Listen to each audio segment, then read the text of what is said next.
ಅನೂಪ್ ಭಂಡಾರಿ ನಿರ್ದೇಶನದಲ್ಲಿ ಸುದೀಪ್ ನಟನೆಯ ಬಿಲ್ಲಾರಂಗ ಭಾಷಾ ಸಿನಿಮಾ ಹೈಪ್ ಕ್ರಿಯೇಟ್ ಮಾಡ್ತಿದೆ. ಮುಂದಿನ ವರ್ಷವೇ ಸಿನಿಮಾ ತೆರೆಗೆ ಬರಲಿದೆ. ಭರ್ಜರಿ ಸೆಟ್ ಹಾಕಿ ಸಿನಿಮಾ ನಿರ್ಮಾಣ ಮಾಡಲಾಗುತ್ತಿದೆ.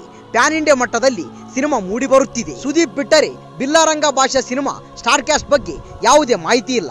ಈ ಬಗ್ಗೆ ಚಿತ್ರತಂಡ ಗುಟ್ಟು ಕಾಪಾಡಿಕೊಳ್ಳುತ್ತಿದೆ. ಘಟಾನುಘಟಿ ಕಲಾವಿದರೇ ಚಿತ್ರದಲ್ಲಿ ನಟಿಸಲಿದ್ದಾರೆ. ಪ್ಯಾನ್ ಇಂಡಿಯಾ ಸಿನಿಮಾ ಆಗಿರುವುದರಿಂದ ಪರಭಾಷೆಯ ಸ್ಟಾರ್ ನಟರು ತಂಡ ಸೇರುವ ಸಾಧ್ಯತೆ ಇದೆ. ಮುಖ್ಯವಾದ ಪಾತ್ರಕ್ಕೆ ಬಹುಭಾಷಾ ನಟನನ್ನ ಕರೆತರಲು ಅನೂಪ್ ಭಂಡಾರಿ ಪ್ರಯತ್ನಿಸುತ್ತಿದ್ದಾರೆ. ರಂಗಿತರಂಗ ಸಿನಿಮಾ ಬಳಿಕ ಅನೂಪ್ ಮಾಡಿದ್ದ ರಾಜರಥ ಸಿನಿಮಾ ಗೆಲ್ಲಲಿಲ್ಲ. ಬಳಿಕ ಸುದೀಪ್ ಜೊತೆ ವಿಕ್ರಾಂತ್ ರೋಣ ಸಿನಿಮಾ ಮಾಡಿದ್ದರು. ಇದೀಗ ಬಿಲ್ಲಾರಂಗ ಭಾಷಾದಲ್ಲಿ ಇವರಿಬ್ಬರು ಜೊತೆಯಾಗಿದ್ದಾರೆ. 10 ವರ್ಷ ಪೂರೈಸಿರುವ ರಂಗಿತರಂಗ ಸಿನಿಮಾ ಮರುಬಿಡುಗಡೆಗೆ ಸಿದ್ಧವಾಗುತ್ತಿದೆ. ಮುಂದಿನ ವಾರವೇ ಮತ್ತೆ ಸಿನಿಮಾ ಪ್ರೇಕ್ಷಕರ ಮುಂದೆ ಬರ್ತಿದೆ. ಈ ಬಗ್ಗೆ ಚಿತ್ರತಂಡ ಸುದ್ದಿಗೋಷ್ಠಿ ನಡೆಸಿ ಮಾಹಿತಿ ನೀಡಿದೆ. ಬಿಲ್ಲಾರಂಗ ಭಾಷೆ ಚಿತ್ರದ ಪ್ರಮುಖ ಪಾತ್ರದಲ್ಲಿ ಡೈಲಾಗ್ ಕಿಂಗ್ ಸಾಯಿ ಕುಮಾರ್ ನಟಿಸುವ ಸಾಧ್ಯತೆ ಇದೆ. ಕಳೆದ ಕೆಲವು ದಿನಗಳಿಂದ ಸೂಪರ್ ಸ್ಟಾರ್ ರಜನಿಕಾಂತ್ ಸಿಕ್ಕಾಪಟ್ಟೆ ಸುದ್ದಿಯಲ್ಲಿ ಇದ್ದಾರೆ.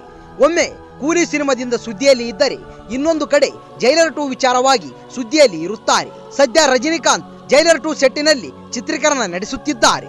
ಸೂಪರ್ ಸ್ಟಾರ್ ರಜನಿಕಾಂತ್ ಮೈಸೂರಿನಲ್ಲಿ ಬೀಡು ಬಿಟ್ಟಿದ್ದಾರೆ. ಮೆಗಾ ಸಕ್ಸಸ್ ಕಂಡಿದ್ದ ಜೈಲರ್ ಸಿನಿಮಾ ಸೀಕ್ವೆಲ್ ಶೂಟಿಂಗ್ ನಲ್ಲಿ ಬ್ಯುಸಿಯಾಗಿದ್ದಾರೆ. ರಜನಿಕಾಂತ್ ಮೈಸೂರಿನಲ್ಲಿ ಇದ್ದಾರೆ ಎಂದರೆ ಅಭಿಮಾನಿಗಳು ಸುಮ್ಮನೆ ಬಿಡುತ್ತಾರ? ಅವರನ್ನ ಹುಡುಕಿಕೊಂಡು ಅದೆಲ್ಲೇ ಇದ್ದರೂ ಹೋಗುತ್ತಾರೆ. ರಜನಿಕಾಂತ್ ಅವರನ್ನ ನೋಡುವುದಕ್ಕೆ ಕೇವಲ ಅಭಿಮಾನಿಗಳಷ್ಟೇ ಅಲ್ಲ, ಕನ್ನಡ ಚಿತ್ರರಂಗದ ದೊಡ್ಡಮನೆಯ ಹೆಣ್ಣು ಮಕ್ಕಳು ಕೂಡ ಜೈಲರ್ 2 ಶೂಟಿಂಗ್ ಸೆಟ್ಗೆ ಹೋಗಿದ್ದಾರೆ. ಅಲ್ಲಿ ತಲೈವ ರಜನಿಯನ್ನ ಭೇಟಿ ಮಾಡಿ ಫೋಟೋವನ್ನ ಕ್ಲಿಕ್ಕಿಸಿದ್ದಾರೆ. ಈ ಫೋಟೋಗಳನ್ನ ಧನ್ಯ ರಾಮ್ಕುಮಾರ್ ಸೋಷಿಯಲ್ ಮೀಡಿಯಾದಲ್ಲಿ ಹಂಚಿಕೊಳ್ಳುತ್ತಿದ್ದಂತೆ ಸಿಕ್ಕಾಪಟ್ಟೆ ವೈರಲ್ ಆಗುತ್ತಿವೆ.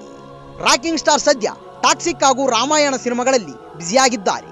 ಇತ್ತೀಚೆಗೆ ಮಾಧ್ಯಮಗಳಿಂದ ದೂರವೇ ಉಳಿದು ಬಿಟ್ಟಿದ್ದಾರೆ. ಸಿನಿಮಾ ಕೆಲಸಗಳಲ್ಲಿ ಹೆಚ್ಚು ತೊಡಗಿಸಿಕೊಂಡಿದ್ದಾರೆ. ನಾವು ಮಾತನಾಡಬಾರದು, ನಮ್ಮ ಕೆಲಸ ಮಾತನಾಡಬೇಕು ಎನ್ನುವುದು ಯಶ್ ಅವರ ನಿಯಮ. ದಿಢೀರನೆ ಟಾಕ್ಸಿಕ್ ಸಿನಿಮಾ ಶೂಟಿಂಗ್ ನಿಲ್ಲಿಸಿ ಯಶ್ ರಾಮಾಯಣ ಸಿನಿಮಾ ಕಡೆ ಫೋಕಸ್ ಮಾಡಿದ್ದಾರೆ. ಗೀತು ಮೋಹನ್ ದಾಸ್ ನಿರ್ದೇಶನದ ಗ್ಯಾಂಗ್ಸ್ಟರ್ ಡ್ರಾಮಾ ಟಾಕ್ಸಿಕ್ ಕೆಲಸಗಳು ಎಲ್ಲಿಗೆ ಬಂತು? ಸಿನಿಮಾ ಬಗ್ಗೆ ಅಧಿಕೃತವಾಗಿ ಚಿತ್ರತಂಡದಿಂದ ಹೆಚ್ಚು ಮಾಹಿತಿ ಸಿಕ್ಕಿಲ್ಲ. ಮುಹೂರ್ತದ ಬಳಿಕ ಚಿತ್ರದ ಹೊಸ ರಿಲೀಸ್ ಡೇಟ್ ಬಗ್ಗೆ ಮಾತ್ರ ಅಪ್ಡೇಟ್ ಸಿಕ್ಕಿತ್ತು. ಯಶ್ ಹುಟ್ಟುಹಬ್ಬಕ್ಕೆ ಟೀಸರ್ ಬಂದು ಧೂಳೆಬ್ಬಿಸಿತ್ತು. ಇನ್ನುಳಿದಂತೆ ಹೆಚ್ಚಿನ ಮಾಹಿತಿ ಇಲ್ಲ. ಅಭಿಮಾನಿಗಳು ಟಾಕ್ಸಿಕ್ ಅಪ್ಡೇಟ್ ಕೇಳಿ ಕೇಳಿ ಸುಸ್ತಾಗಿದ್ದಾರೆ. ನಯನತಾರಾ, ಕಿಯಾರಾ ಅದ್ವಾನಿ ಸೇರಿದಂತೆ ಖ್ಯಾತ ಕಲಾವಿದರು ಚಿತ್ರದಲ್ಲಿ ನಟಿಸುತ್ತಿದ್ದಾರೆ. ಸದ್ಯ ಯಶ್ ಅವರ AI ವಿಡಿಯೋ ವೈರಲ್ ಆಗುತ್ತಿದೆ. ಅಪ್ಡೇಟ್ ಕೊಡಲ್ಲ ಕಣ್ರು, ಈಗೇನ್ ಮಾಡ್ಕೋತೀರಾ ಅಂತ ಯಶ್ ಹೇಳಿದಂತೆ AI ವಿಡಿಯೋವನ್ನ ವೈರಲ್ ಮಾಡುತ್ತಿದ್ದಾರೆ. ಆ ವಿಡಿಯೋ ಸದ್ಯ ಈಗ ನಿಮ್ಮ ಮುಂದೆ. ಅಪ್ಡೇಟ್ ಕೊಡಲ್ಲ ಕಣ್ರು, ಇವಾಗ ಏನ್ ಮಾಡ್ಕೋತೀರಾ? ರಾಮಾಯಣ ಚಿತ್ರದಲ್ಲಿ ರಾವಣನಾಗಿ ಯಶ್ ನಟಿಸುತ್ತಿರುವುದು ಗೊತ್ತೇ ಇದೆ. ಚಿತ್ರಕ್ಕಾಗಿ 60 ದಿನ ಕಾಲ್ ಶೀಟ್ ಕೊಟ್ಟಿದ್ದಾರೆ ಎನ್ನಲಾಗ್ತಿದೆ. ಅದನ್ನ ಮುಗಿಸಿದ ಬಳಿಕ ಮತ್ತೆ ಟಾಕ್ಸಿಕ್ ಅಖಾಡಕ್ಕೆ ಇಳಿಯಲಿದ್ದಾರೆ. ಮುಂದಿನ ವರ್ಷ ದೀಪಾವಳಿಗೆ ರಾಮಾಯಣ ಚಿತ್ರದ ಮೊದಲ ಭಾಗ ತೆರೆಗೆ ಬರಲಿದೆ. ಚಿತ್ರದ ಅನೌನ್ಸ್ಮೆಂಟ್ ಟೀಸರ್ ಇತ್ತೀಚೆಗೆ ಸೆನ್ಸಾರ್ ಸರ್ಟಿಫಿಕೇಟ್ ಪಡೆದುಕೊಂಡಿದೆ. ಶೀಘ್ರದಲ್ಲಿ ಅಧಿಕೃತವಾಗಿ ಸಿನಿಮಾ ಬಗ್ಗೆ ಮಾಹಿತಿ ಸಿಗಲಿದೆ. ಮುಂದಿನ ವರ್ಷ ಮಾರ್ಚ್ 19ಕ್ಕೆ ಟಾಕ್ಸಿಕ್ ಸಿನಿಮಾ ತೆರೆಗೆ ಬರಲಿದೆ. ದೇಶ ವಿದೇಶದ ಭಾಷೆಗಳಿಗೆ ಸಿನಿಮಾ ಡಬ್ಬಾಗಿ ತೆರೆಗಪ್ಪಳಿಸಲಿದೆ.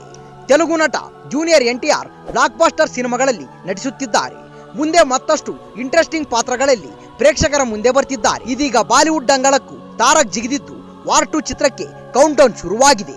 ಪ್ರಶಾಂತ್ ನೀಲ್ ನಿರ್ದೇಶನದಲ್ಲಿ ಡ್ರ್ಯಾಗನ್ ಎಂಬ ಮತ್ತೊಂದು ಚಿತ್ರದಲ್ಲಿ ತಾರಕ್ ನಟಿಸುತ್ತಿದ್ದಾರೆ. ಪ್ಯಾನ್ ಇಂಡಿಯಾ ಮಟ್ಟದಲ್ಲಿ ಈ ಸಿನಿಮಾ ತೆರೆಗೆ ಬರ್ತಿದೆ. ಈಗಾಗಲೇ ಸಿನಿಮಾ ಚಿತ್ರೀಕರಣ ಸಹ ಶುರುವಾಗಿದೆ. ವಾರ್ 2 ಆಗಸ್ಟ್ 14ಕ್ಕೆ ತೆರೆಗೆ ಬರಲಿದೆ. ಋತಿಕ್ ರೋಷನ್ ಎದುರು ಯಂಗ್ ಟೈಗರ್ ಆರ್ಭಟ ನೋಡಲು ಅಭಿಮಾನಿಗಳು ಕಾಯುತ್ತಿದ್ದಾರೆ. ಅದೇ ದಿನ ರಜನಿಕಾಂತ್ ನಟನೆಯ ಕೂಲಿ ಸಿನಿಮಾ ಕೂಡ ಬರ್ತಿದ್ದು, 2 ಸಿನಿಮಾಗಳ ನಡುವೆ ಬಾಕ್ಸ್ ಆಫೀಸ್ ಕ್ಲಾಶ್ ಎದುರಾಗಲಿದೆ. ತ್ರಿವಿಕ್ರಮ್ ಶ್ರೀನಿವಾಸ್ ನಿರ್ದೇಶನದಲ್ಲಿ ಒಂದು ಪೌರಾಣಿಕ ಚಿತ್ರದಲ್ಲಿ ತಾರಕ್ ನಟಿಸುತ್ತಾರೆ ಎನ್ನಲಾಗ್ತಿದೆ. ಕುಮಾರಸ್ವಾಮಿ ಕಥೆಯನ್ನು ಆಧರಿಸಿ ತ್ರಿವಿಕ್ರಮ್ ಸಿನಿಮಾ ಮಾಡುತ್ತಾರೆ ಎನ್ನಲಾಗ್ತಿದೆ. ಇದೀಗ ತಮಿಳು ನಟ ವಿಜಯ್ ಸೇತುಪತಿ ಪುತ್ರ ಚಿತ್ರರಂಗಕ್ಕೆ ಎಂಟ್ರಿ ಕೊಡುತ್ತಿದ್ದಾರೆ. ವಿಜಯ್ ಸೇತುಪತಿ ಈಗ ಬಾಲಿವುಡ್ ಅಂಗಳಕ್ಕೂ ಜಿಗಿದಿದ್ದಾರೆ. ಅದ್ಭುತ ಪಾತ್ರಗಳಲ್ಲಿ ನಟಿಸಿ ಮೋಡಿ ಮಾಡುತ್ತಿದ್ದಾರೆ. ಕಳೆದ ವರ್ಷ ಮಹಾರಾಜ ಚಿತ್ರದಲ್ಲಿ ನಟಿಸಿ ಮತ್ತೊಮ್ಮೆ ಸಂಚಲನ ಸೃಷ್ಟಿಸಿದ್ದರು. ಹೀರೋ ಆಗಿ ಮಾತ್ರವಲ್ಲದೆ ನೆಗೆಟಿವ್ ರೋಲ್ಗಳಲ್ಲಿ ಕೂಡ ಅಬ್ಬರಿಸಿ ಗೆದ್ದಿದ್ದಾರೆ. ಇದೀಗ ವಿಜಯ್ ಸೇತುಪತಿ ಮಗನ ಸರದಿ. ತಂದೆ ಹಾದಿಯಲ್ಲಿ ಪುತ್ರ ಸೂರ್ಯ ಕೂಡ ಹೀರೋ ಆಗಿ ಚಿತ್ರರಂಗಕ್ಕೆ ಪಾದಾರ್ಪಣೆ ಮಾಡುತ್ತಿದ್ದಾರೆ. ಸೂರ್ಯ ವಿಜಯ್ ಸೇತುಪತಿ ನಟನೆಯ ಫಿನಿಕ್ಸ್ ಎಂಬ ಸಿನಿಮಾ ಬಿಡುಗಡೆಗೆ ಸಜ್ಜಾಗುತ್ತಿದೆ. ಸದ್ಯ ಆ ಚಿತ್ರದ ಟ್ರೈಲರ್ ಹೊರಬಂದು ಸದ್ದು ಮಾಡುತ್ತಿದೆ. ಅನಲ್ ಅರಸು ನಿರ್ದೇಶನದ ಚಿತ್ರದಲ್ಲಿ ವರಲಕ್ಷ್ಮಿ ಶರತ್ ಕುಮಾರ್, ಸಂಪತ್ ದೇವದರ್ಶಿನಿ, ಮುತ್ತುಕುಮಾರ್ ಸೇರಿ ದೊಡ್ಡ ತಾರಾಗಣ ಚಿತ್ರದಲ್ಲಿದೆ. ಮೊದಲ ಚಿತ್ರದಲ್ಲಿ ಆಕ್ಷನ್ ಹೀರೋ ಆಗಿ ಅಬ್ಬರಿಸಿರುವುದನ್ನು ನೋಡಬಹುದು. ಚಿತ್ರದಲ್ಲಿ ಸೂರ್ಯ ಮಿಕ್ಸ್ಡ್ ಮಾರ್ಷಲ್ ಆರ್ಟ್ಸ್ ಫೈಟರ್ ಆಗಿ ಅಬ್ಬರಿಸಿದ್ದಾನೆ. ಪಾತ್ರಕ್ಕಾಗಿ ತೂಕ ಇಳಿಸಿ ಮಾರ್ಷಲ್ ಆರ್ಟ್ಸ್ ಕಲಿತಿದ್ದಾನೆ. ಮುಂದಿನ ವಾರವೇ ಫಿನಿಕ್ಸ್ ಸಿನಿಮಾ ತೆರೆಗೆ ಬರಲಿದೆ. ಜೀವನದಲ್ಲಿ ಸೋತ ಯುವಕನೊಬ್ಬ ಬಳಿಕ ಫಿನಿಕ್ಸ್ ರೀತಿ ಎದ್ದು ಬರುವ ಕಥೆ ಇದು. ಈ ವಿಡಿಯೋ ಇಷ್ಟವಾದಲ್ಲಿ ನಮ್ಮ ಚಾನಲ್ನ ಲೈಕ್ ಮಾಡಿ, ಶೇರ್ ಮಾಡಿ, ಸಬ್ಸ್ಕ್ರೈಬ್ ಮಾಡಿ ಅಂತ ಹೇಳ್ತಾ ಅಲ್ಲೇವರೆಗೂ ಟೇಕ್ ಕೇರ್, ಬಾಯ್ ಫ್ರೆಂಡ್ಸ್.